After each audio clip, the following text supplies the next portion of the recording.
हे पूर्ण फॅट गायब होईल. ह्याला आपण साइड फॅट म्हणतो किंवा ऑब्लिक्स म्हणतो. मी तुम्हाला आज दोन ऍडव्हान्स व्हेरिएशन सांगणार आहे.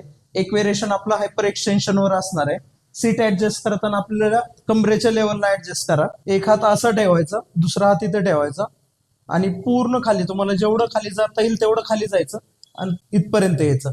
जिथं आपण एकदम स्ट्रेट सरळ होतो ना तेवढीच रेंज घ्यायची, पूर्ण असं वरती बिलकुल नाही यायचं. याचे तुम्ही 3 किंवा 4 सेट मार आणि व्हेरिएशन 50 to 20 ठेवू शकता.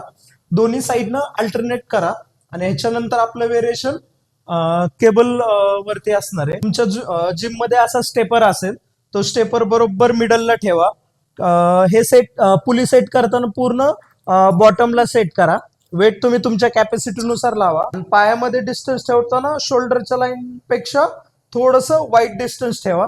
चेस्ट अप, कोअर टाईट पकडायचा आणि अपोजिट साईडला पूर्ण जितकं तुम्हाला खाली जाता येईल तेवढं खाली जायचं, परत स्ट्रेट व्हायचं. ह्याचे पण सेम 3 किंवा 4 सेट मारू शकता आणि रेस्ट 50 to 20 ठेवा.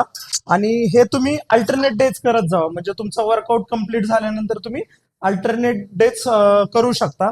आणि हे ऍटलिस्ट तुम्ही 3 months करा, तुम्हाला एक चांगला आणि बेस्ट रिझल्ट मिळेल साईड फॅटला किंवा ऑब्लिक्सला.